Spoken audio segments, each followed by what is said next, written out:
today is the best day that you have ever lived. Vandaag is de beste dag dat je ooit hebt geleefd. Somebody say, what do you mean? En iemand zegt, wat bedoelt u daar nou mee? We know that today. Want er zal geen So I andere don't dag know what zijn. you did with today, but today cannot replay itself. En ik weet niet wat je gedaan hebt met vandaag, maar vandaag kan zich niet meer herhalen. Are you getting it? Hoort u dat? So when tomorrow comes, it's the best day that exists. You have to maximize it. Dus elke dag moet u maximaliseren, dus morgen weer. U moet er het beste van maken elke dag. Are you getting it? Hoort u dat? Don't be like some of those Christians that say in those days. En wees niet zoals die christen, ja vroeger. In those days. What about today? Hoe zit het met vandaag? In those days, you know those days. Weet je nog die dagen, die goede oude tijd? Do something with today. Nee, doe iets met u vandaag. Let somebody do something with today. Doe iets met vandaag. Last week, because we are only pressing further. De vorige week, en we gaan door, want we gaan alleen maar voorwaarts. This class is going to so much change you because I'll be talking about the origin of Satan, where he came from. En deze klas gaat niet echt veranderen, want ik ga helemaal terug naar spiritual warfare. De origine van Satan. Want we zijn in geestelijke oorlogsvoering. Hallelujah. Halleluja. Now it is very important Nu, het is heel erg belangrijk that you understand it. dat u dit begrijpt. There is nobody that takes somebody to war Want er is niemand die iemand naar de oorlog brengt without first of all training the person. zonder de persoon te trainen. There's somebody training the person. De persoon te trainen. Having your child, you train your child to eat. Zelfs een kind, die traint uw kinderen. Now we are not speaking in tongues. Nu, als u nog niet in tongen spreekt, Today you will speak in tongues. vandaag gaat u in tongen spreken. I'll be having one day a class with the counselors to train them how to pray for people to speak in tongues. Ik ga een dag hebben met de counselors, een counselorsclass, hoe je mensen in tongen kunt laten spreken. Hallelujah. Hoe je voor ze kan bidden, zodat ze in tongen spreken. Excuses. So that people can pray in the Holy Ghost. Zodat mensen in de Heilige Geest kunnen bidden. When you grow up, you can also ask him to help you to interpret what you pray for. En wanneer je volwassen wordt, wanneer je wat ouder wordt, kan je ook aan hem vragen om je de gave te geven om tongen te vertalen. You can ask him the same thing. En als je groeit, dan kan je hem vragen om hetzelfde minuut aan je te geven. I say you can ask him the same thing. You don't even need to go because spiritual gift is for everybody. It's not for mature people. En u kunt het zelf gelijk vragen, want geestelijke gaven zijn niet alleen voor volwassen mensen, het is gewoon iedereen gegeven. Hallelujah. Last week, Vorige week we have been dealing with James. hebben we het gehad over Jacobus. James 4. Jacobus 4, 2. vers 7. 8. Then we stopped in verse 7. Is that where we stopped? Hier is Jacobus 4, vers 7 tot en met 8. Where did we stop? En waar zijn we gestopt? What were we talking about? Waar hadden we het over? Submitting to Jesus. Onderwerpen aan Jezus. Today I want to make it personal. Vandaag wil ik het persoonlijk maken.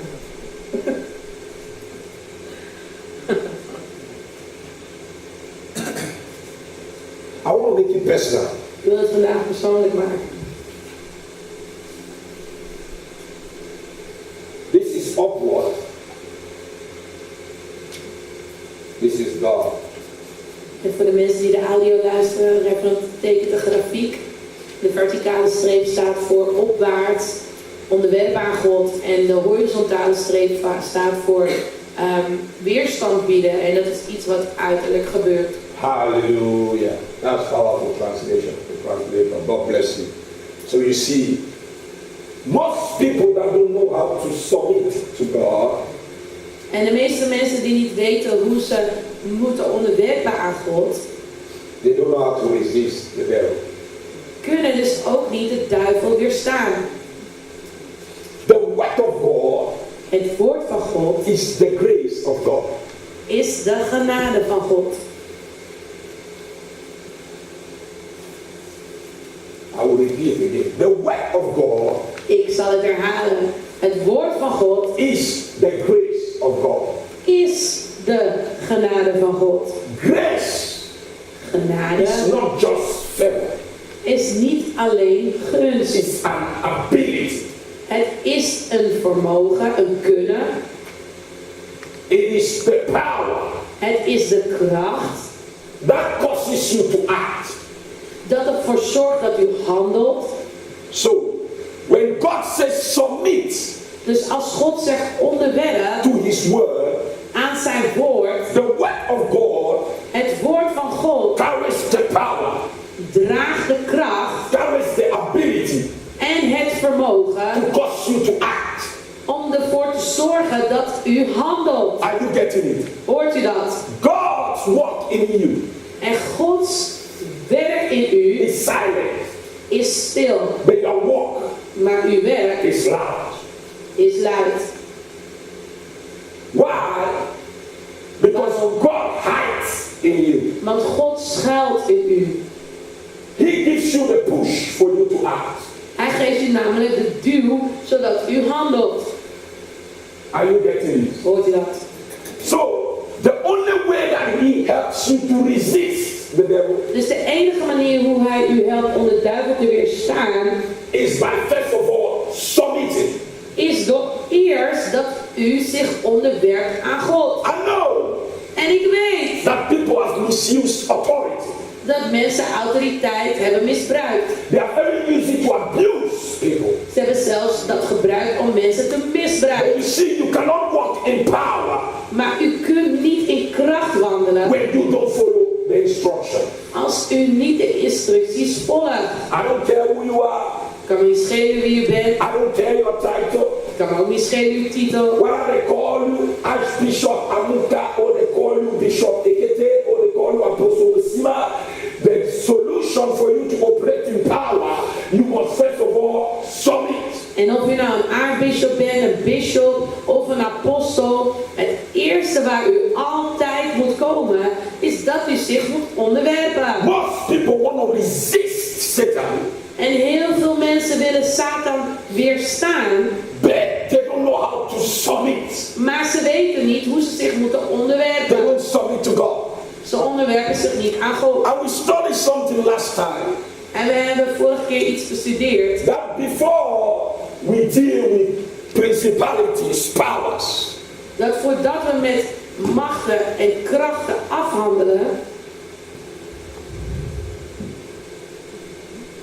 and spiritual rulers of darkness and spiritual wickedness in high places, geestelijke overheden en kwade geesten in hoge geplaatsen, we must first of all submit under the authority in which God has placed in our lives. moeten we ons eerst onderwerpen aan de autoriteit die God heeft geplaatst in ons leven. We found out it is very important.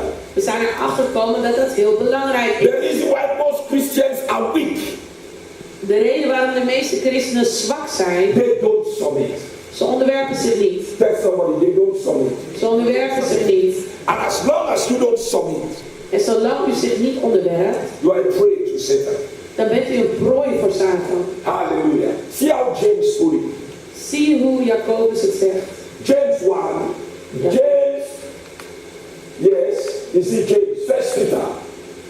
1 Petrus, Chapter 5. hoofdstuk 5, Verse 8. vers 8.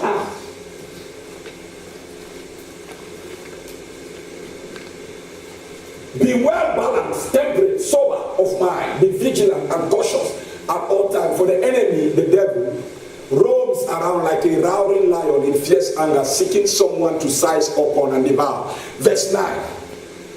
We standing, be firm in there.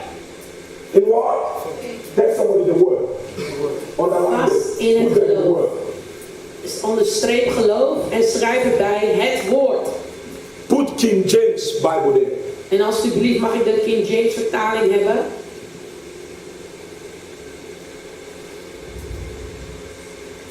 Verse 9 there, what did he say? Verse 9, please.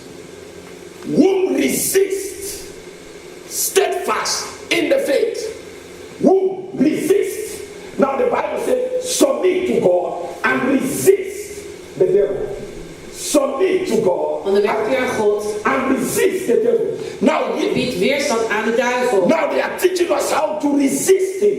Maar hier staat geschreven hoe je hem weerstand moet bieden. Remember, Onthoud. God God. and His word, En zijn woord, they are one. ze zijn één. So when I tell you submit to God, Dus als ik zeg dat u zich moet onderwerpen aan God, I'm telling you to submit to His word. dan moet u dus zich onderwerpen aan zijn woord. In the beginning was the word, and the word was with God, and the word was God. Johannes 1 vers 1. In het begin was het woord en het woord was bij God en het woord was God. So the word of God is God. Dus het woord van God is God. Whenever you submit to the word, En wanneer u zich onderwerpt aan het woord, you are submitting to God. dan onderwerpt u zich aan God. Then the same word you submit to, En hetzelfde woord waar u zich aan onderwerpt, who gives you the grace geeft u de genade to resist Satan. om weerstand te bieden tegen Satan.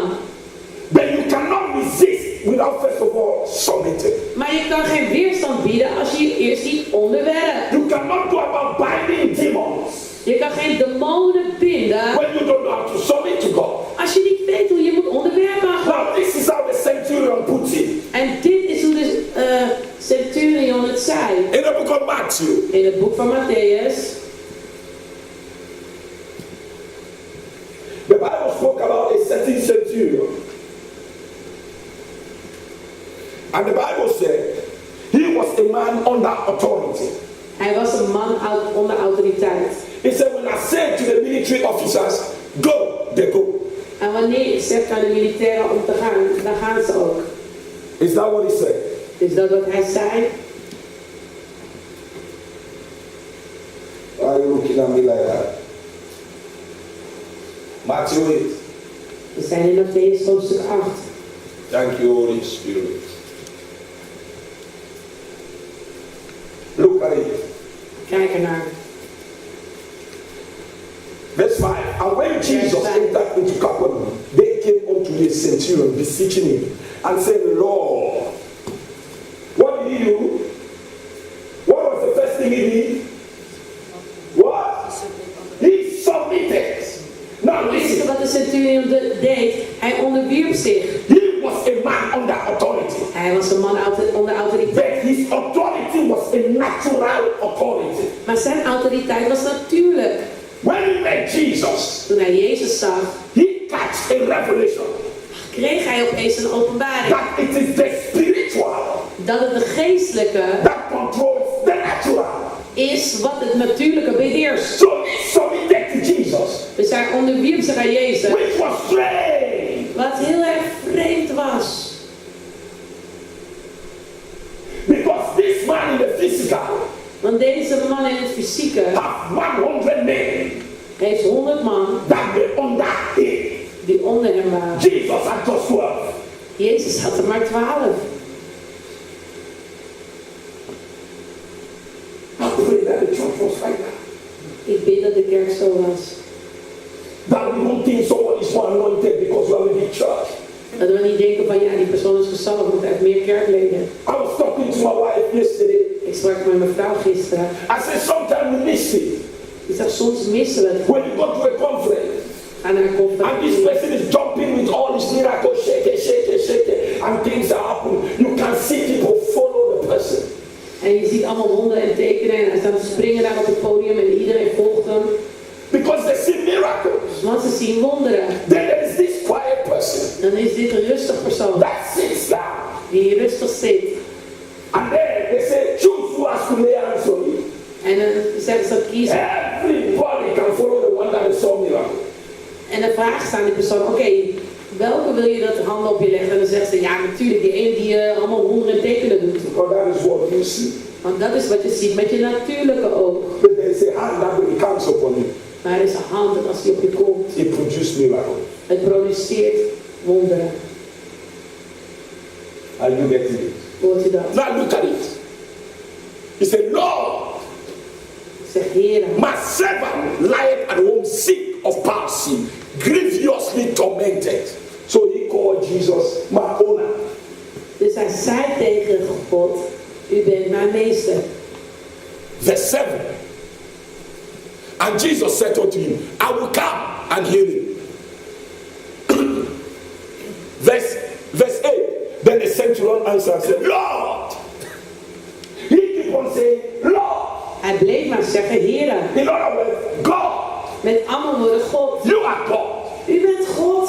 Bigger than any other authority on earth. Groter dan welke autoriteit hier op He said, you don't need to come to my house. U hoeft helemaal niet naar mijn huis te komen.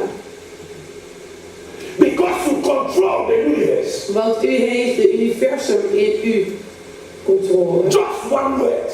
Alleen één woord. You drive that spirit demon troubling that guy. Zal die demon uitdrijven uit de jongen. Just one word. Één woord. Because he understood. Want hij begreep. It is the spiritual. Het is het geest that controls the natural. dat het natuurlijke beheert. Yes, my servant is not doing well. Ja, mijn dienstdracht gaat niet goed. But it is a spiritual cause. Maar het komt door iets geestelijks. You have the spiritual authority. U heeft die geestelijke autoriteit. You don't only speak to men, but you speak to spirits. Je spreekt niet alleen tot mensen, maar je spreekt tot geesten. I have come to the one that has charge over all spirits. En ik ben tot iemand gekomen die beheerst alle geesten. And I am submitting to that one. En ik onderwerp me aan die as that person is Jesus. En die persoon is Jezus. Speak the word. Spreek het woord. Only. Slechts. For your word. Want uw woord carries power. draagt kracht. Your word. Uw woord is spirit. Is geest. Your word. Uw woord is life. Is leven. Your word. Uw woord has the ability. Heeft het vermogen to create. Om iets te schapen, te maken. And to bring back to life. En terug te brengen tot that which is dead. Dat wat dood is. I don't need you to come. Ik heb niet nodig dat u from where you are standing. Daar waar u staat. You are the boss. U bent de baas. Speak only. Spreek alleen. You see. Ziet u. A spiritual person that walks in authority does not need to be everywhere. Een geestelijk persoon die in autoriteit wandelt, hoeft niet overal te zijn. He can just say one thing, then he say go. Hij kan alleen maar één ding zeggen en zeggen ga. And you begin to see results. En u gaat het resultaat zien. Because he didn't just speak, you know. Want hij heeft niet zomaar gesproken, weet je. Hear what Jesus said. Hoort wat Jezus zegt. In the book of John 5 verse 19. In het boek van Johannes 5 vers 19. Somebody open it before I preach myself happy. En iemand opent het snel voordat ik mezelf helemaal gelukkig predik.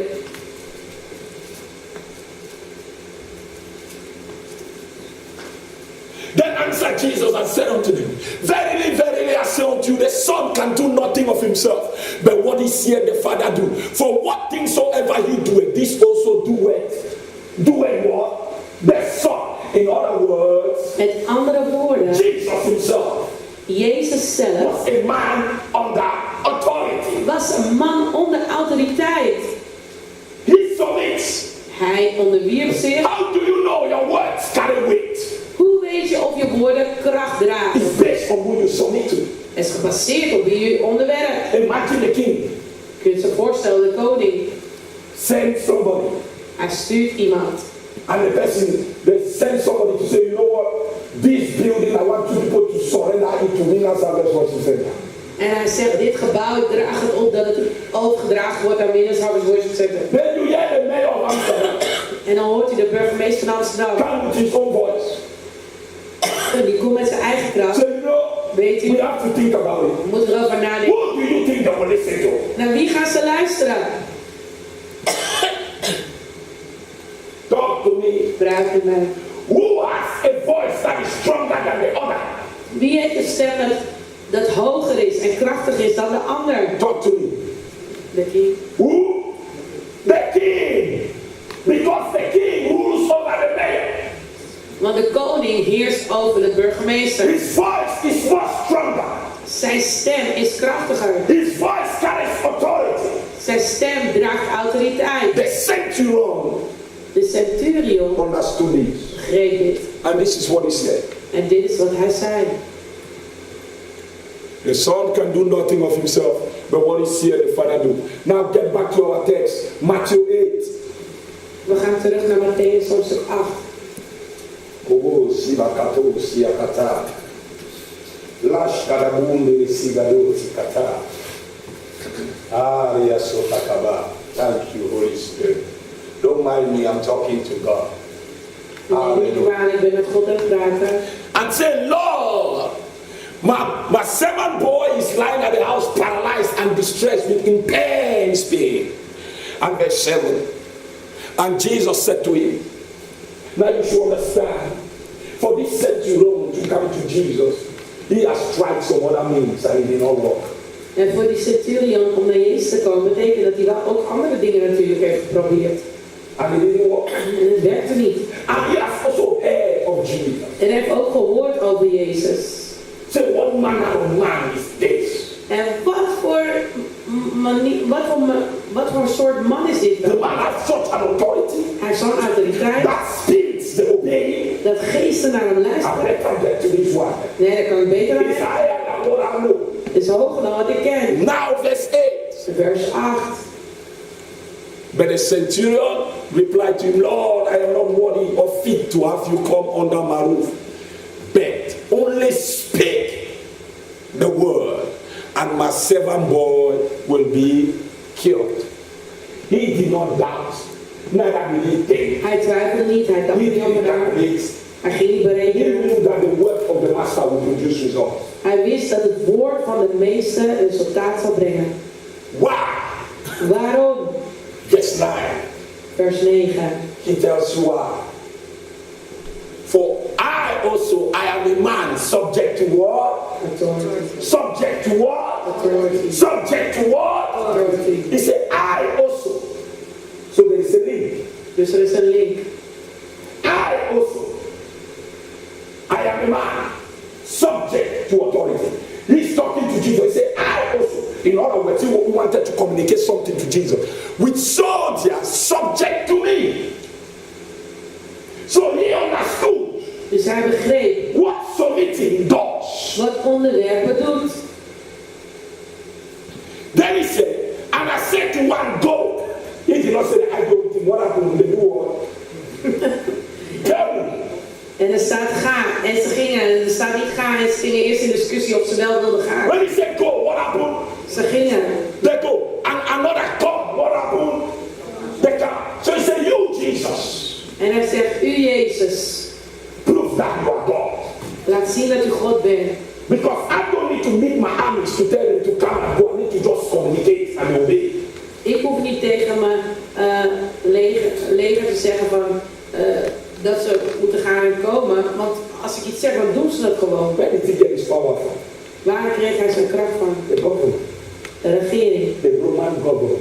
De Romeinse regering. He submits under. Daar onderwiep hij zich. That government backs him up.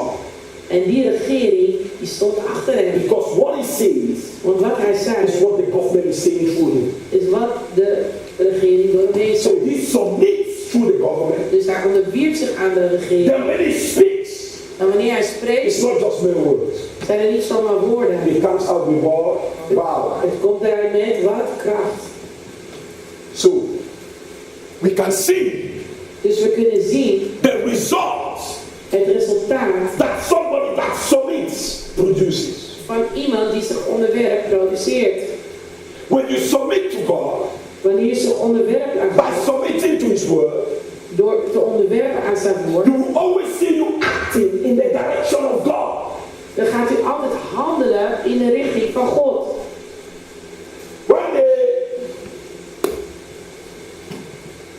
I was dealing with a young sister. En op een dag had ik te maken met een jonge zuster. This sister has a problem with men. En deze zuster had een probleem met mannen. A lot. Heel veel. Every time she would fornicate, Elke keer viel ze in zonde. she comes, Ze kwam. the pastor prayed for me. Ze zei, pastor, bid voor mij. And then En dan I would put my hand on her legde ik mijn hand op haar. and pray. En ik bad. Then she would do it again. Dan viel ze weer in She would do zonde. it again. Ze viel weer in And she zonde. would do it again. En ze bleef het maar doen. She said, no, I cannot control myself. En zei, ja, ik kan mezelf niet controleren. Then she called me one day.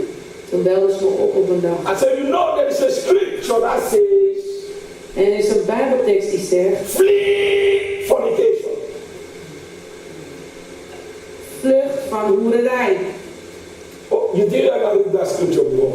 Of heeft u nooit die Bijbeltekst gelezen? It did not say pray against it. Er staat niet bid er tegen. It said run. Het zegt rennen van weg. Then the sister was telling me pray for me. I said, I'm not going to pray for you. En toen zei ik tegen die zuster, nee, ik ga niet meer voor je bidden. Because the power alleen when you obey. wanneer je luistert. Wanneer je gehoorzaam bent. When you run away, Wanneer je ervan wegrent, God will give you the power dan gaat God u de kracht to geven overcome that spirit. om die geest te overwinnen. So you are running.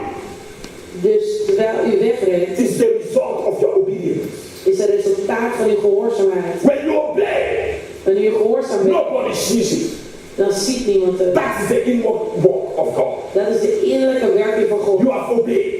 But your action Maar uw handeling demonstrates your obedience. laat zien dat u gehoorzaam bent. So I told the sister, Dus ik zei tegen de zuster, no more praying. geen gebed meer hier. Now run. Nu rennen. He said, really? Ze zei echt, You're not going to pray for me today? ga je I said, no niet prayer. Nee, ik ga niet meer voor. All my prayers are put it in my pocket. Al mijn gebeden, ik zet het in mijn zak. Go here into the whole world and preach the gospel. Ga in de hele wereld en predik het evangelie. Don't come to me and say, lay hands on me to go preach because I'm struggling with things. Go preach. Ja, nee, ik moet eerst handen opgelegd krijgen voordat ik ga prediken. Nee, dat is niet wat de Bijbel zegt. De Bijbel zegt, ga heen en predik het evangelie. Jesus said, Jezus zei, fill the pots with water. vul die vaten met water. When he told his disciples to do that in the book of John, Toen hij dat tegen zijn discipelen zei in het boek van Johannes, they asked him for wine. toen vroegen ze hem voor, He said, fill the pots with water. vroegen ze hem voor wijn. En hij gaf de instructie van nee, vul die potten met water. If those people did not fill the pots with water, they will never see wine.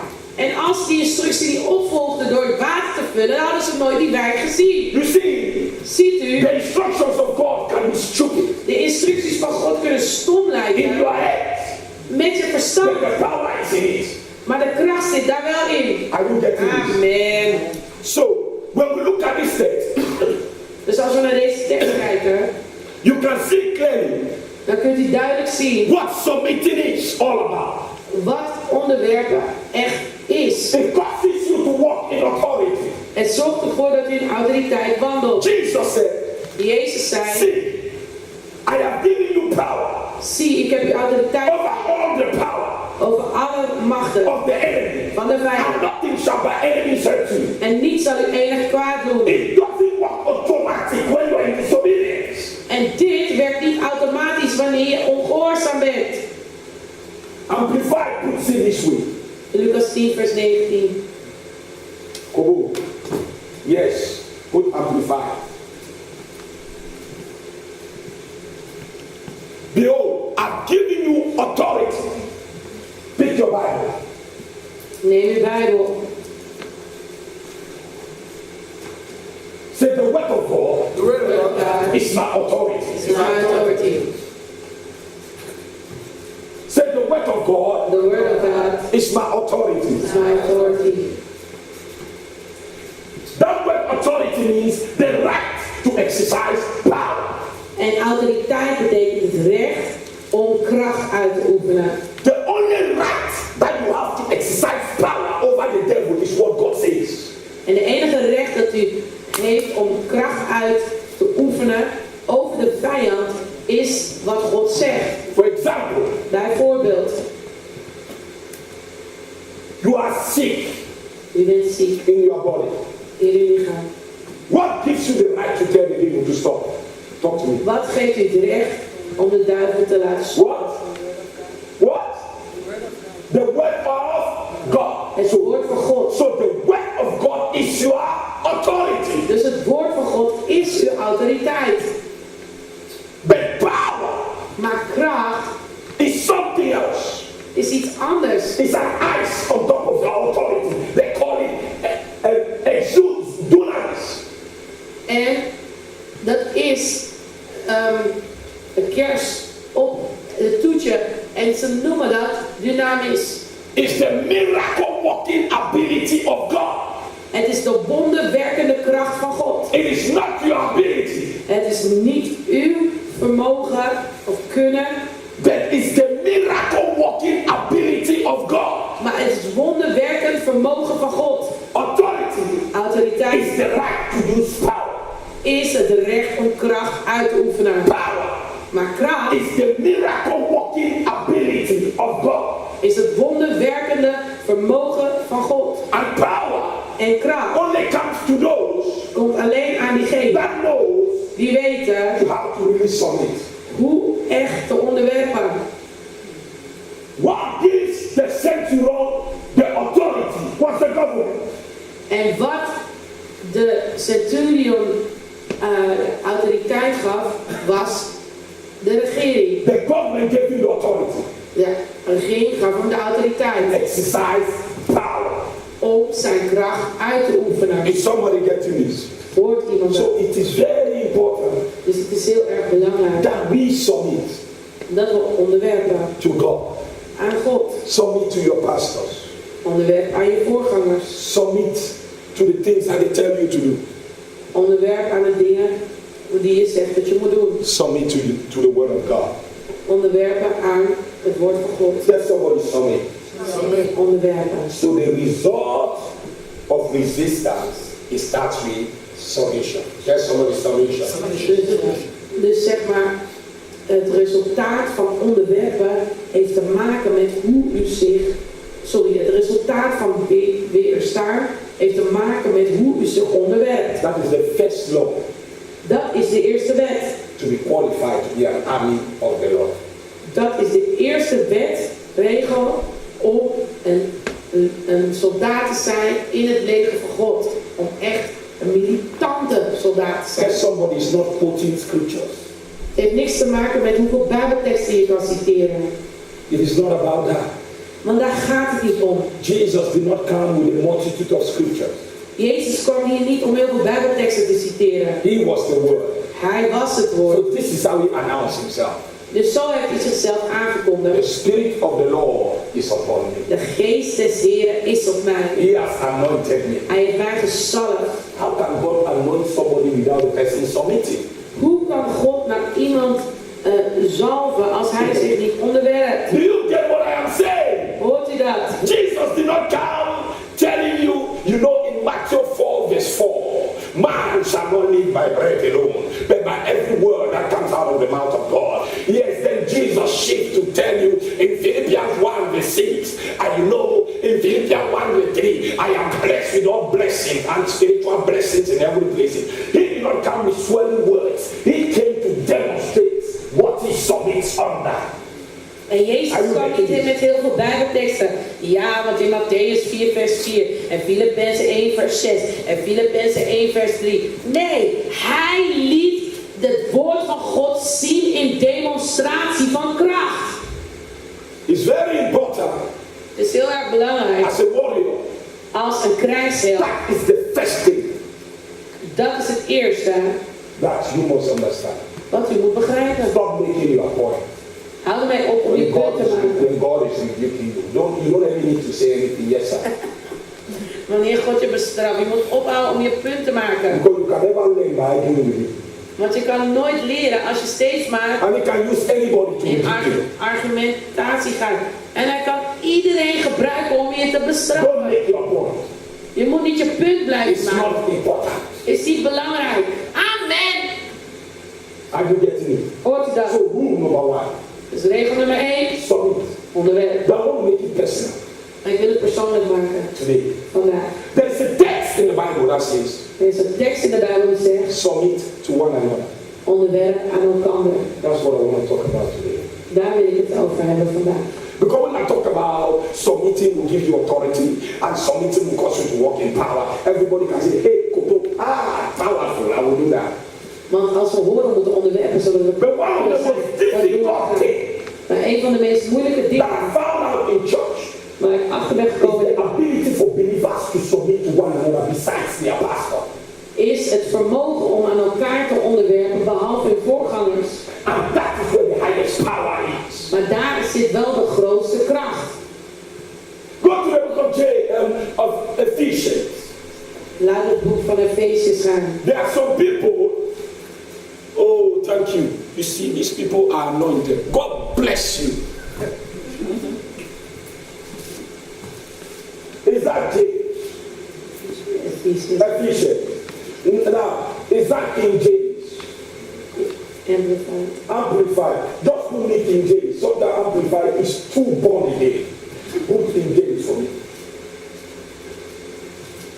Submitting yourself one to another. Underline your Bible. One to another. En onderstreep uw Bijbel.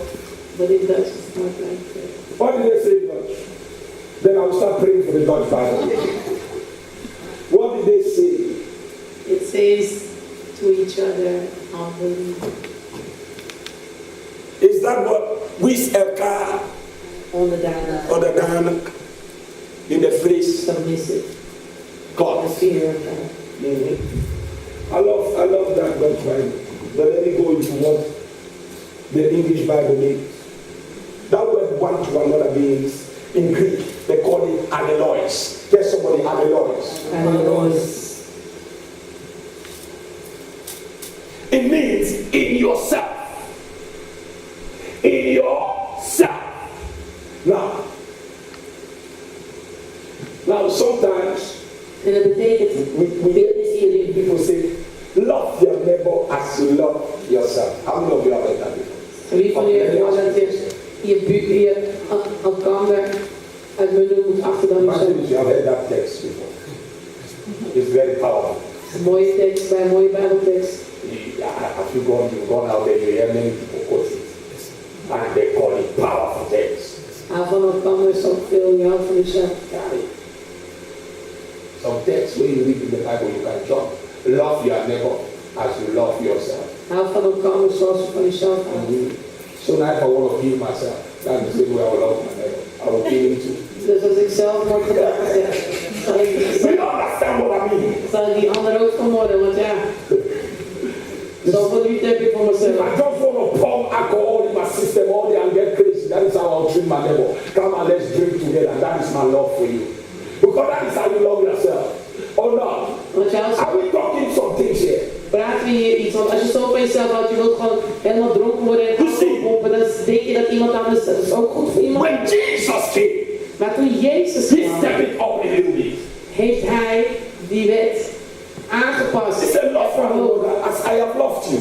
Hij zegt, hou van elkaar zoals ik u heb lief gehad. How did he love them? He died for us. He died. But he submitted to his disciples. En hoe heeft hij lief gehad? Hij stierf voor hen, maar hij onderwierp zich ook aan zijn discipelen. He washed their feet. Hij heeft hun voeten gewassen. He became their servant. Hij werd hun dienaar. Though he was their master. Ook al was hij hun meester. He humbled himself. Hij heeft zichzelf nederig opgesteld. To his disciples. Aan zijn discipelen. Now God said, nu God zegt, submit yourself one to another. God zegt, wees elkaar onderdanig. That means, dat betekent, hallelujah, in yourself. In yourself. Now, how can you submit one to another when you don't know how to submit to God? En hoe kunt je aan elkaar onderwerpen als je niet eens aan God kan onderwerpen? You see leaders. En de leiders, they don't submit to one another. Ze onderwerpen zich niet aan elkaar. But when it comes to pastor, maar wanneer het om de voorganger gaat, they listen. Luister. They expect others to listen to them. Maar je verwacht wel dat anderen naar je luisteren. It's not gonna work, brother. Zo werkt het niet, broeder. You cannot submit to somebody in church because you think you are the boss. En je kan je niet onderwerpen aan iemand in de kerk omdat je denkt dat je de baas bent. Now, the highest way to demonstrate love. De hoogste vorm om de liefde te laten demonstreren is to have respect for one another.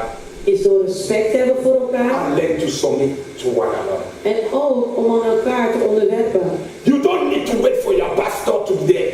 En je hoeft niet te wachten tot je voorganger daar is. If evangelist is giving you orders, take it. Evangelist u orders geeft, dan moet u luisteren. By the way, belong to the fivefold ministry. After the pastors, they are the people. En na de voorgangers zijn zij in autoriteit aangesteld. That is it. En dat is He is not a substitute. Hij is niet een vervanger. Are you getting it? Hoort u dat? And God expects evangelists also to respect other people and submit to them for who they are. En evangelist wordt ook geacht om andere mensen te respecteren en te onderwerpen aan hen. Because we are not doing that unto a man. Want we doen het niet aan een mens. We are doing it unto God. We doen het aan God. That is the reason why there is so much disunity in church. En daarom is er zoveel oneenigheid in de kerk. And we become a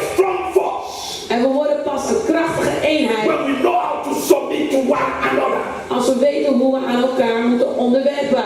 I know churches. Ik ken kerk. When the pastor is not in church, Wanneer de pastor er niet the is, people to go on vacation. dan gaan de mensen ook op vakantie. Then they show up. En dan komen When ze the pastor is back. wanneer de voorganger er weer is. Nonsense. Wat een onzin. Then that pastor should surely be crying all night. You have a problem, church. Dan moet je echt als voorganger gaan huilen de hele nacht, want je hebt gewoon een probleem. You must submit to one another. You must know the difference between one another. Je moet het verschil ook weten tussen. There is so much power in that. Er is ook zoveel kracht daarin. Because we are here to walk with one another. Want we zijn hier om samen te werken. Your fingers, they need one another. If I take out the thumb, the strength of your hand will be reduced. En als je vingers hebben allemaal een functie om een krachtige hand te maken. Maar als ik die duim zou afhakken, dan heb ik een grip die ik verlies. Because this is what holds the thing. It's not this. It is this. Want de duim zorgt voor de juiste grip als je iets vastpakt. Your thumb is your strength. En je duim is je kracht. Imagine that you take it out. En kan je voorstellen dat je dat weghaalt. The strength is wicked. Dan wordt je kracht minder in. But you see all these hands. Maar al deze For vingers, them to be powerful. zodat het een krachtige eenheid They wordt, submit to one another. moeten ze zich onderwerpen aan They know elkaar. the difference between one another. En ze weten ook elkaars functie, wat het verschil is And met they elkaar. submit. En ze onderwerpen aan We elkaar. don't see that in church. En dat zien we niet in de That's kerk. why there is division and competition everywhere. Daarom is er zoveel strijd losgebarsten in competitie en zoveel oneenigheid. And the leader is telling you En de leider zegt tegen to do je something. om iets te doen. You are doing it. Je doet het. How dare you? Hoe durf je? Oh, you get an instruction from Brother Michael. Of je krijgt een instructie van broeder Meijer. He's the armor bearer. Hij is de arm. Hij is de I wapenbruiker. think some of you don't know. He is so like to the pastor, he can talk to you anyhow. En hij is heel dicht bij de The voorganger. church can every time you sit there, he talk to the pastor first. En hij kan zelfs je sommeren om dat te doen. Het is Do zijn. you understand that? Begrijp je Don't dat? look at him and say, this small boy, what do you mean? En je kan niet zeggen, ja, deze kleine jongen. Wat bedoel je? What do you mean by this small boy? Wat bedoel je met deze kleine boy? When you study the Bible, Wanneer de Bijbel the zegt, closest degene die to the king bij de koning was not his assistant, was niet zijn assistent, was the armor bearer. was de wapendrager. So what do you mean? Dus wat bedoel je? You see in church, In de kerk, because we don't understand how the spiritual world operates, we weten niet hoe de geestelijke wereld opereert. we act anyhow. Handelen we zomaar. Then are you surprised why you are weak? En vind je het maar raar dat je zwak bent? Because one day, Want op een dag God can choose, kan God, though the pastor is too anointed, ook is de pastor to geslagen use the brother Michael to bless you. om broeder Meijer om u te zegenen. So every time you go to the pastor, Dus elke keer als je naar de pastor gaat, it's like he doesn't understand you. is alsof hij... No, he does, but God did not just release him to do anything. Maar God heeft er niet And vrijgelaten. God is waiting for you to recognize who brother Michael is. Maar God wacht dat je erkent wie broeder Meijer is. And until you recognize that, En totdat je dat you erkent, cannot be blessed. kan je niet Because gezegd God is teaching you to break your pride. Maar God leert je om je trots te breken. People have mindset about people in church.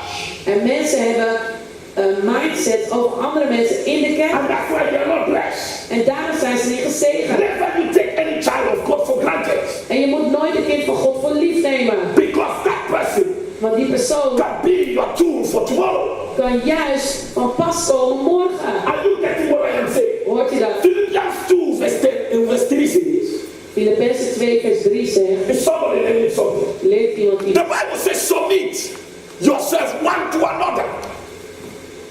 In yourself. In jezelf You must do that first to God. moet u dat eerst aan You God. must see every human being U moet eerst elk mens that you deal with waar mee te maken heeft as God's property als God bezit and God in them.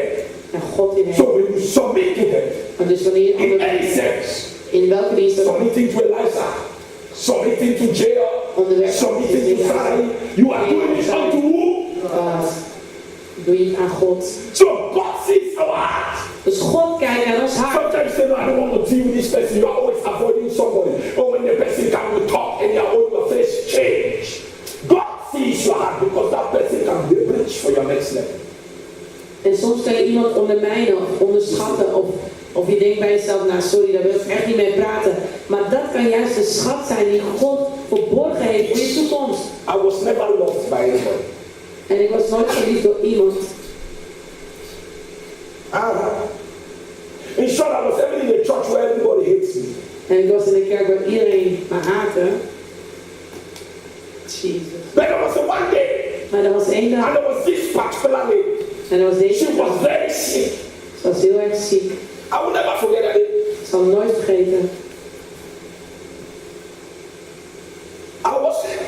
I just finished praying. Ik was net klaar met bidden. That prayer morning, Die gebed. which is manifest, and everybody manifests, and some people check out of church. En er waren heksen die zich manifesteerden en andere mensen gingen op de vlucht. I was standing on the hallway. Ik stond op de gang. The lady walked to me. De vrouw kwam naar me toe. She hated me with all passion. Ze haatte me met passie. Do you understand me? Begrijp je dit? And she said, Toen zei ze, alsjeblieft, bid voor mij. Wees ziek. the anointing is on you. De salving is op u. It's not on your pastor. Het is niet op je voorganger. I did not know Ik wist het that dat she really went to the pastor. dat dan aan de voorganger is geweest. Nothing happened. Niks is gebeurd.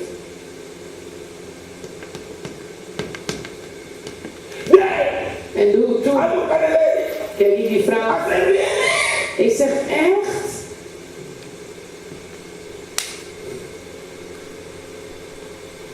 From that day, Van die dag she became my best friend. heeft ze mijn beste vriendin. She wanted me to pray for her always. I said, listen, I'm not your pastor. Ze wilde dat ik altijd voor haar ging You bidden. go to your pastor. Ik ben niet je voorganger, ga je voorganger. Because some people too, when God uses somebody in your life, you think that the person is more it's more anointed than your pastor. Who told you that? En dan denken ze, omdat je een broeder of zuster gebruikt in je leven, opeens zie je hem nu als je nieuwe voorganger, maar of dat er meer gestald is dan je voorganger, maar zo werkt het niet. Who told you? Wie heeft je dat So gezegd? let God use this person. Ja, de manier hoe God die persoon gebruikt. En Do you really know who is anointed? weet je wat? Wie echt gezalfd is. You see, Ziet u. the last days of Jesus' ministry on earth, he performed really no miracle. The only miracle that he did, he took somebody's spear that was slaughtered and put it back. That was it. He did not do anything. He was going through suffering to be twice anointed. Let me not go there today. Now look at this. De laatste dagen van Jezus heeft hij bijna geen wonder verricht. Hij heeft wel de oor geheeld van die afgehakt werd door een zwaard. Omdat hij door dingen heen ging om meer gezalfd te worden. Let nothing be done through strife or vainglory, but in lowliness of what? Mind. Let each esteem the other better than themselves. That is what submitting is. En dit is wat onderwerpen inhoudt. What makes you better than your brother? Wat maakt je beter dan je broer? I am teaching you the rule of warfare. En dit is waar geestelijke oorlogsvoering mee begint. Because the person that you can be looking down upon, Want de persoon op wie je neerkijkt, maybe the person that God gets up in the night to pray for you. kan misschien net die persoon zijn die elke nacht voor u bidt. So what makes you better than the other? Dus wat maakt u nou beter dan een ander? Why are you thinking I am on the upper class and they are on the lower class? En waarom denk je dat je elite bent en die andere plebs? That's why we lack power. Daarom hebben we geen kracht. The Bible says, De Bijbel zegt, behold, how good it is and pleasant for brethren to dwell together in unity. And the Bible went further to talk about it is like the oil that runs from the top. Are we there? Psalms 133. dan zijn we daar. Hoe goed het is als broeders te samenkomen. Are we there? Psalm 133 vers 1. Never you. Nooit u, Never you. nooit u. Don't be some of these people in church. Behold how good and how pleasant it is for brethren to dwell together in unity. Continue. Laten we doorgaan. It is like the precious ointment upon the head that run down upon the beard, even Aaron's beard that went down to the skirts of his garment. As the dew of Hermon and as the dew that descended upon the mountains of Zion, for there the Lord commanded the blessing, even life forevermore. There is so much power present when we learn to cooperate, learn to submit to one another. Can two agree unless they move together? Amos 3 vers 3. Can two move together unless they agree? En kunnen twee overeenstemmen, tenzij ze samen gaan. We only agree because we submit to one another. We kunnen alleen met elkaar overeenstemmen als we onderwerpen aan elkaar. When two or three are gathered, Waar 2 of 3 vergaderd zijn, there I am in the midst of them. daar ben ik in het midden. There is so much power Er is zoveel kracht when we learn to submit to one another. als we onderwerpen aan elkaar. Because the Lord Himself Want de Heer zelf will begin to move in our midst. begint dan te bewegen in ons midden. And will begin to shake things. En begint dingen te schudden. You can never agree with somebody En u kunt nooit met iemand when you overeenstemmen. don't submit in your heart towards that person. Amen. Als u zich niet in uw hart onderwerpt aan iemand You can anders, never. dan gaat niet. Even these people that always see flaws. Altijd de mensen die alleen maar fouten zien. Because they judge people based on their standards. Want ze beoordelen mensen alleen maar op hun standaard. God did not call you to judge anybody based on your standards. En God heeft niet gevraagd of je mensen wilt beoordelen gebaseerd op je standaard. It doesn't matter the mistake the person did. Het maakt niet uit wat de persoon heeft gedaan. Because you also make mistakes. Want u heeft ook fouten begaan. There is a way to judge people. Er is een manier om mensen te Our beoordelen. standard of judgment is the word of God. En onze maatstaf van standaard hoort te zijn het woord van And the God. Bible says righteous judgment. En de Bijbel zegt dat u rechtvaardig moet oordelen. Now when you are a baby, En als u een baby you bent, cannot really judge life. dan kunt u nog niet But rechtvaardig when you oordelen. are mature Maar als je volwassen and bent you know how to exercise your spiritual senses, en je weet hoe je je geestelijke zintuig aan het werk moet then zetten, you can judge right. dan kan je rechtvaardig That oordelen. text is not for everybody. Die tekst is niet voor een You ieder. have to grow up. Je moet volwassen worden. Are you getting this? Hoort u dat? Because sometimes we go about thinking what we have said is the right thing. Who told you? En soms gaan we rond omdat we zeggen wat u heeft gezegd dat het juist is. Maar wie zegt dat het zo is? This is David. Dit is David. Slept with somebody's wife. Hij is iemand anders vrouw naar bed If it's geweest. somebody now, Als er nu iemand was, nobody will talk to David. zal niemand met David But praten. God saw David Maar God zag David beyond his mistake. boven zijn fouten. Can you imagine? Kun je je voorstellen David died. dat David stierf? Israel would have been nothing. Was Israël niks geweest? I think we don't understand what I'm talking about. Can you imagine Kun je je voorstellen that God dat God killed David? David had gedood? Israel would Israël have been nothing. was daar niets geweest. Because David, Want David, God said, God zei, a man after my own heart. een man naar mijn eigen. How can somebody be a man after your own heart then make a mistake? Hoe kan God zeggen, een man naar mijn eigen hart en dan maakt hij een fout? It's strange. Het is vreemd. So that means Dus dat you betekent, can still love God too much je kan heel veel van God houden and you still make a mistake. en je maakt toch You fouten. know what we look at? Weet je waar God The naar kijkt? intent of your heart. De intentie van je Not hart. about the mistake you made. Niet de fout die je maakt. Het motief van je hart wat erachter zit. And that is how we judge people. En zo beoordelen we And mensen. that's how we are also judged. En daarom worden we ook veroordeeld. Because somebody will make a mistake. Want iemand zal God will give you the opportunity God geeft je de kans to deal with the person. om met die persoon Every seed you sow, one day it will happen to you. terecht te wijzen. En elk zaad dat u zaait, het zal u ook overkomen. Are you getting this? Hoort u dat? Is somebody getting this? Hoort iemand dat? We don't have to submit to one another. We weten niet hoe we aan elkaar moeten So we optrekken. treat one another as nothing. Dus we doen net alsof mensen niet zijn. Can you imagine? Kun je zich Military voorstellen? officers, Militaire they officieren. go to war. Ze gaan de oorlog in. Everybody's doing his own thing. En ieder doet zijn eigen ding. And I can tell you what will happen. Wat gaat er gebeuren?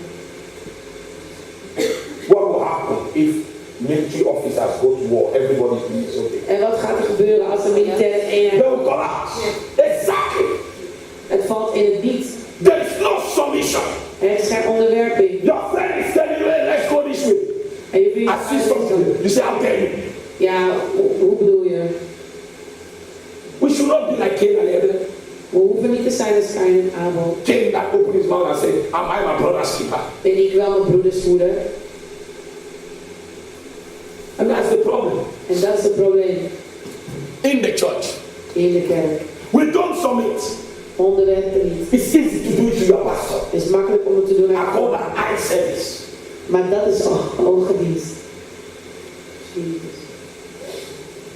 Everybody sees it. Iedereen ziet het. Can you do that to Denisha? Kan je dat Every day you go to her. ook al ken je haar niet? But she's in church. Ze is nu in de kerk. Talk to me. Praat met mij. The first thing that we do, she just came to church yesterday. Ja, ze is net naar de kerk gekomen. She doesn't know anything. Ze weet dan This niet. one, you need to learn. Deze, ze moet eerst leren. You know, one day, Weet je op een dag? I hear a sister talk like that. Er sprak een zuster. I know that the sister will leave church fast. Ik wist dat die zuster snel de And it kerk came to pass. En zo was het ook. Because God doesn't walk with pride. Want God Do you werkt understand samen me? met trots. God walks with humility. God werkt samen met nederigheid. We should be careful. We moeten voorzichtig This zijn. is that's why I said today I want to take it personal. En ik wil het vandaag persoonlijk nemen. This is the area in which many people have been destroyed in church. En hier zijn heel veel mensen vernietigd in de kerk. We don't submit to one another. We onderwerpen niet aan elkaar. It means giving to one another in love. Dat betekent dat je aan elkaar onderwerpt in liefde. Giving to one another in love. En dat je aan elkaar onderwerpt in I said giving in to one another in love. That is it. That's the meaning of submitting to one another. En dat is de betekenis van aan elkaar onderwerpen. It is very important, children of God, Het is heel erg belangrijk, kinderen van God, for you to understand. dat u begrijpt We miss the power dat we de kracht missen. because of our lack of understanding of the word of God. Omdat we gebrek hebben aan de kennis van het woord van God. Sometimes I call my kids, I'm tired. Soms bel ik mijn kinderen, ik ben moe. I call them, Dan roep ik ze. pray for me, Ik zeg, bid voor mij. and they will pray. En dan bidden ze voor mij. And I will feel strength. En ik voel echt bekrachtigd. I'm just telling you facts. Ik vertel je feiten. I go to them. Ga I naar say, you all pray for me, the three of them. en jullie alle drie moeten voor me bidden. And I will go into their room. En ik ga hun kamer in. They did not come to me. Zijn die naar mij toe gekomen? I thought I'm the pastor. Ja, maar ik ben toch de voorganger. Papa pastor. Papa pastor. But you know at that point, Op dat punt you must follow the leadings of the Spirit. moet je luisteren naar de leiding van de Heilige And they Geest. will lay hands on you. En ze leggen me de hand They op. will pray Dan bidden from ze their heart. vanuit hun When hart. they pray, En is het it's bidden, settled. is het gezet. My kids, Mijn kinderen. it is very important Het is heel erg belangrijk that we understand dat we begrijpen every instrument in God has a purpose. dat elk instrument in God heeft een doel. You can be rich today. Je kan rijk zijn. I pray that that should never be your story. Ik And you are bid broke tomorrow. en And the person that was broke sustain you. Because the person become rich. You want me to show you in the Bible? It is in the Bible, friends. Where is my Bible? Pick my Bible for me. It is in the Bible. Open to the book of Samuel.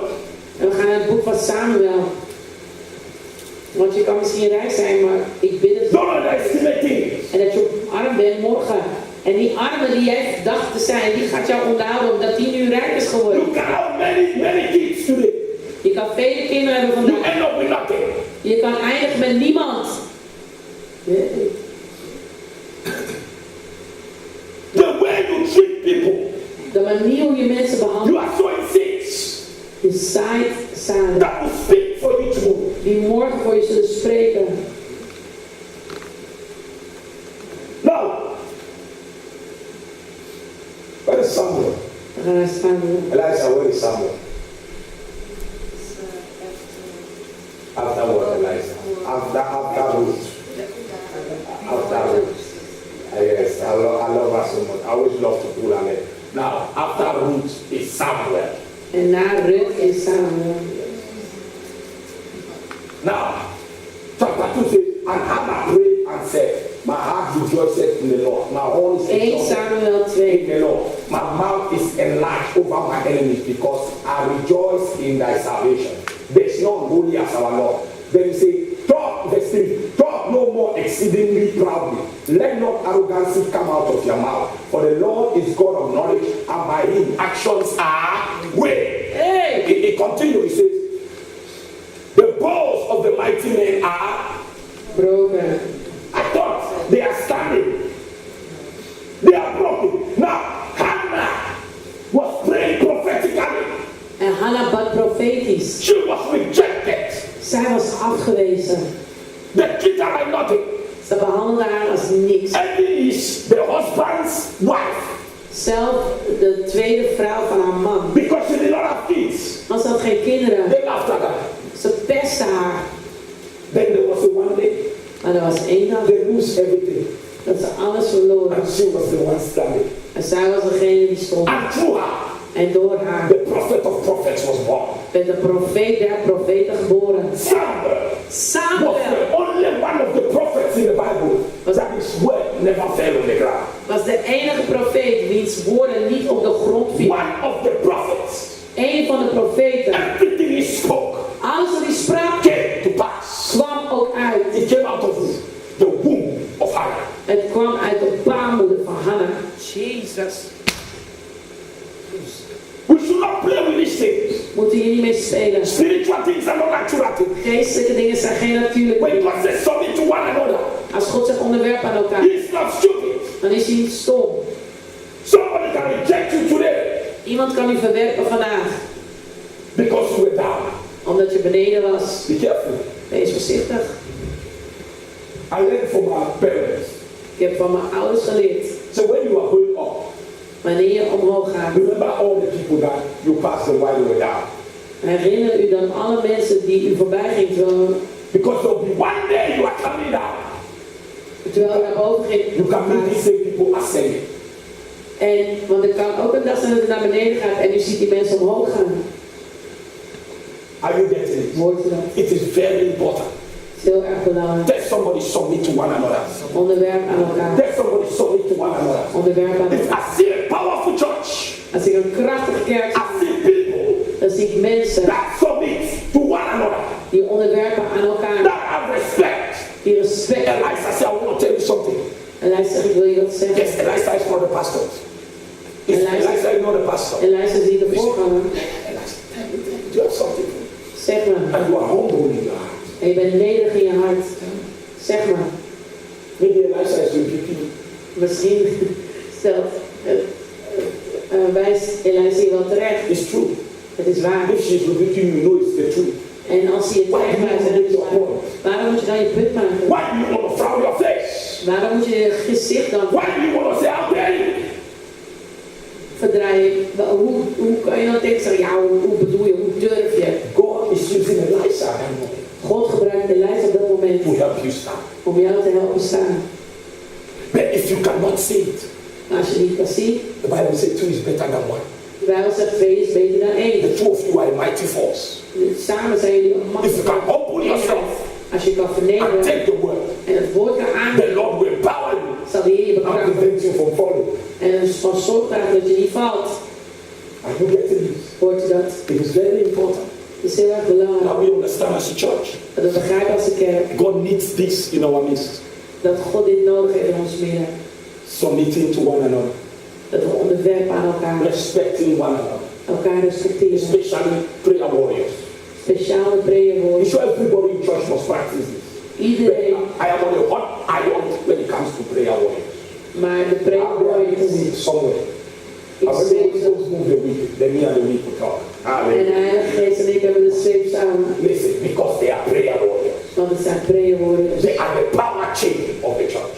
Ze zijn de kracht, eenheid in de kerk. Their heart, Hun hart, their attitude, hun the houding way they go after things. en de manier hoe ze achter Very zijn important. is heel erg belangrijk.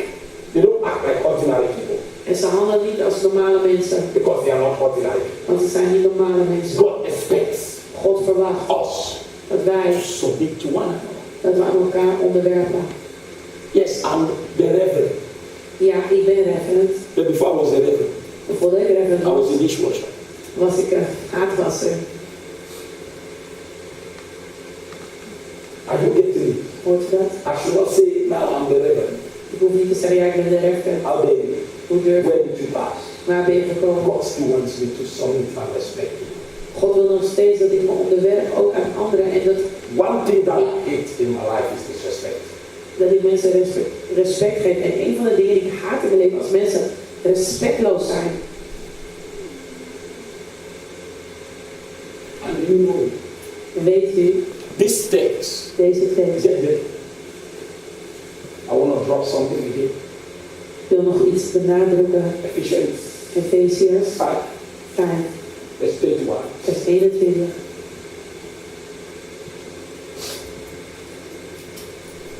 Do you know why Weet je waarom? most believers, De meeste gelovigen they don't submit niet onderwerpen to one another? aan elkaar. They are not filled with the Spirit. Ze zijn niet gevuld met Gods geest.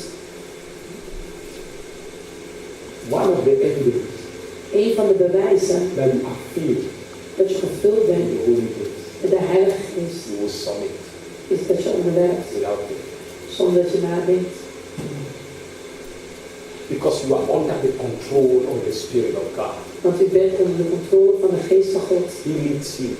Hij leidt u. And because He leads you, Omdat Hij u leidt, everybody will see. zal iedereen het zien. Look at Jesus. Kijk naar Jezus. To Pilate, they tossed him to the left, he opened up his mouth.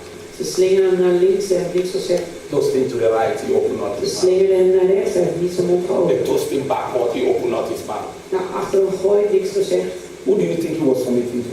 Aan wie onderwierp hij zich? Daar de Vader. To God the Father.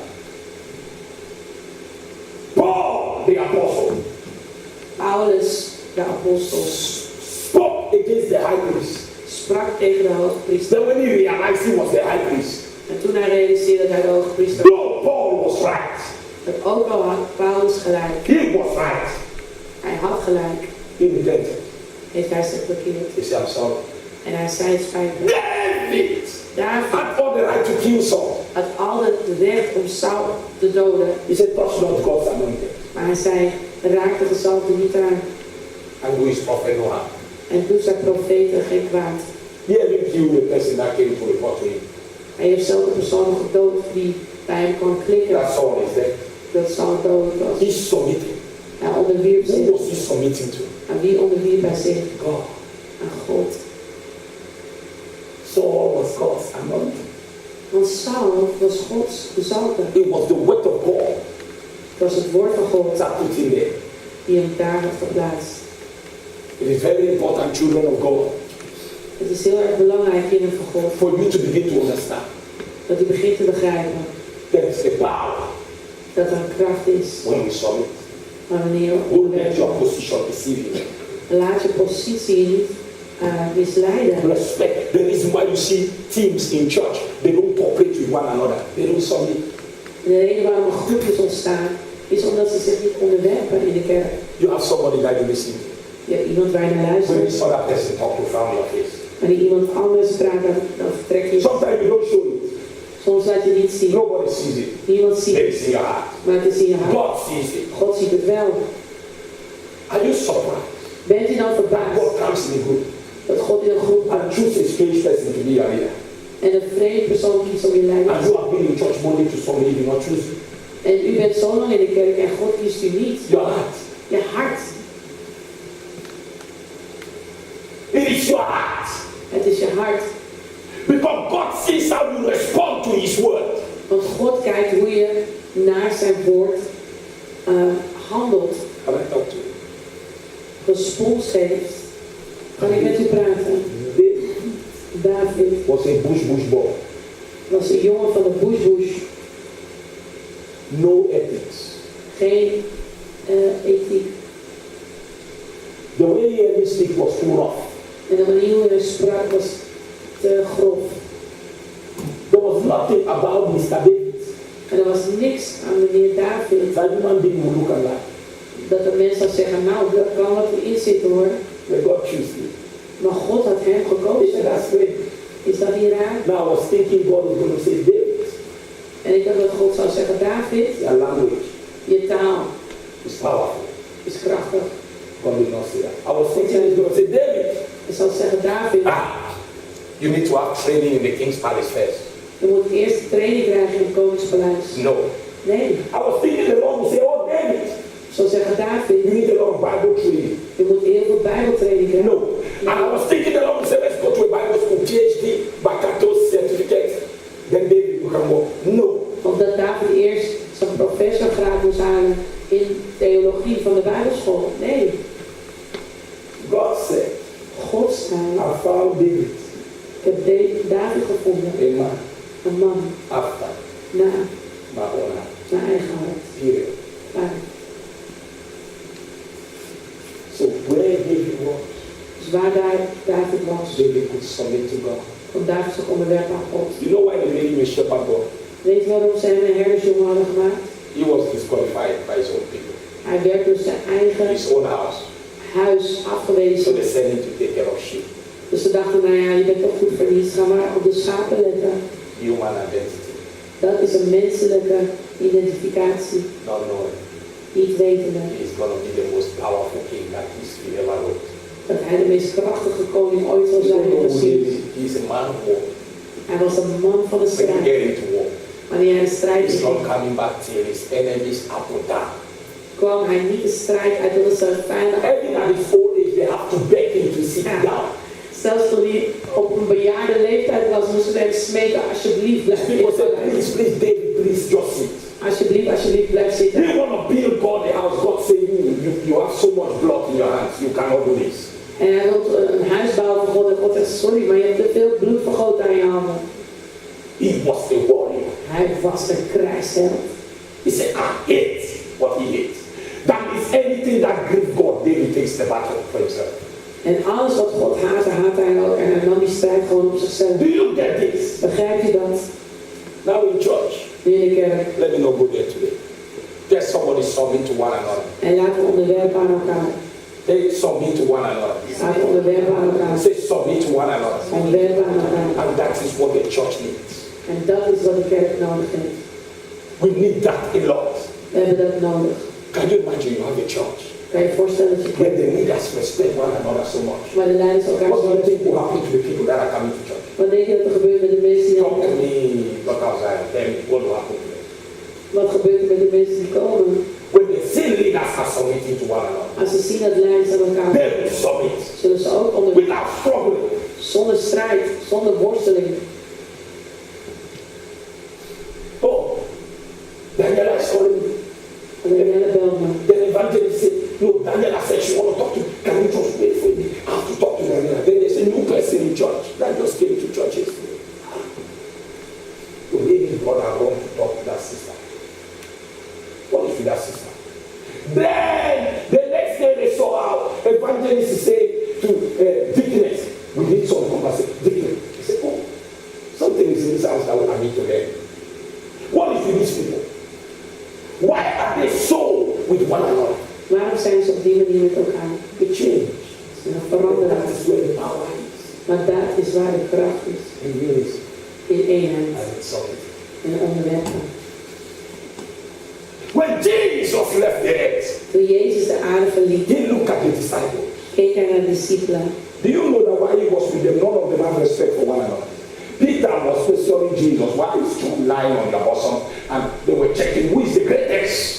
En terwijl hij met ze was, waren ze ruzie aan het maken van wie de grootste was onder hen. But when the Holy Ghost came, Maar toen de Heilige Geest kwam, oh, their respect for one another was the top. was er respect voor elkaar op een heel hoog niveau. That's why it took within the space of 200 years to evangelize the whole world. En daarom binnen 200 jaar is de hele wereld geëvangeliseerd. They know what order was. Want ze weten wat orde is. They sent people from one place to another. En ze hebben mensen uitgestuurd van één plaats naar een andere. Right now, Op dit moment. is that what we are? Is dat wat we hebben? I pray for you tonight. Ik bid voor u vanavond. That you will open yourself up to respect one another. Dat u openstelt om elkaar te respecteren. God is looking at your heart. Want God kijkt naar uw hart. He's never looking at your nice face. En hij kijkt niet naar uw mooie gezicht. It's good that you have all your beautiful faces. Het is goed dat u een mooi gezicht heeft. The way I love your faces. De manier But I van love your heart more. maar ik hou meer van uw hart. Because we can put mascara. How many of us wear one? Want we kunnen mascara zetten. Wie van ons heeft mascara op? No, sometimes you don't know which face you are looking at. Whether you are looking at the right face or the wrong face. Only Jesus knows. En u weet niet, zeg maar, wat u op uw gezicht smeert.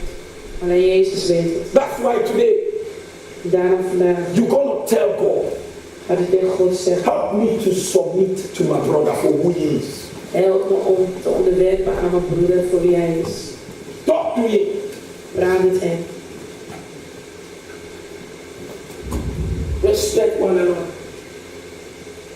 Heer, help ons om het onderwerp aan te gaan. Vader, in de naam van Jezus. It's very important. Laat ons een hart uitdragen van eenheid. Heer, dat we niet alleen luisteren omdat het in ons voordeel is, maar Heer, omdat het zo hoort. Yes, Lord.